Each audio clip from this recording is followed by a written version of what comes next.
ایک زمانے کی بات ہے، جنگل میں ایک شیرنی رہتی تھی۔ ایک دن شیرنی نے ایک بچے کو جنم دیا۔ پیدائش کے فوراً بعد ہی شیرنی مر گئی۔ اسی وقت بیڑوں کا ایک ریوڑ وہاں سے گزر رہا تھا۔ نوزائیدہ شیر کا بچہ تنہا اور پریشان تھا۔ وہ بیڑوں کے ساتھ چل پڑا۔ بیڑوں کے ساتھ رہتے رہتے وہ شیر کا بچہ بالکل ان جیسا بن گیا۔ وہ گوشت نہیں کھاتا تھا، گھاس چرتا تھا۔ اسے یہ تک نہیں معلوم تھا کہ شیر کیسے ہوتے ہیں، نہ ہی اس نے کبھی ڈالنے کی کوشش کی۔ بیڑیوں کے درمیان رہ کر وہ خود کو بیڑ ہی سمجھنے لگا۔ وقت گزرتا گیا اور وہ بچہ بڑا ہو کر جوان شیر بن گیا، مگر ذہن میں اب بھی خود کو ایک بیڑ ہی سمجھتا تھا۔ ایک دن ایک بوڑھا شیر اس جوان شیر کو بیڑوں کے ساتھ دیکھ کر حیران رہ گیا۔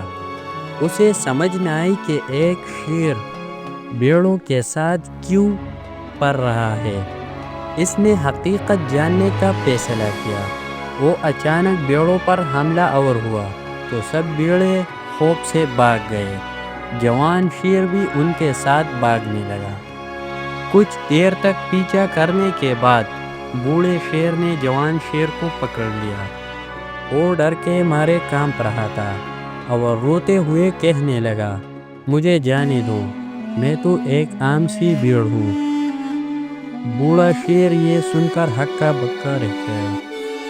اسے ساری بات سمجھ آ گئی۔ وہ نرمی سے جوان شیر کو دریا کے کنارے لے گیا اور کہا، پانی میں اپنا عکس دیکھو۔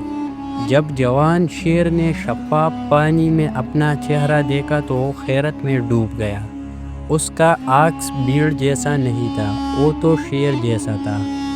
اس لمحے اسے حقیقت کا ادراک ہوا کہ وہ دراصل ایک شیر ہے۔ نئی پہچان کی طاقت نے اس کے وجود میں طوفان برپا کر دیا۔ اس نے زوردار دوڑ لگائی جو پوری جنگل میں گونج اٹھی۔ اس دوڑ نے اسے اس کی اصل طاقت اور شناخت کا احساس دلایا۔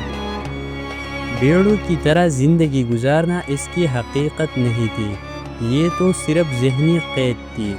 اس کہانی میں ایک گہرا سبق ہے۔ معاشرے نے جو کمزوری تمہاری ذہن پر مسلط کر دی ہے، اسے جھٹک دو۔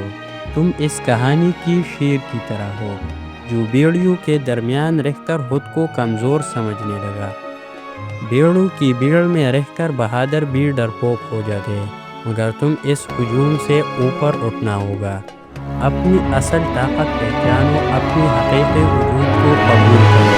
جب تم یہ کر لو گے تو شیر کی طرح دوڑو گے اور اپنی اصل پہچان پالو گے۔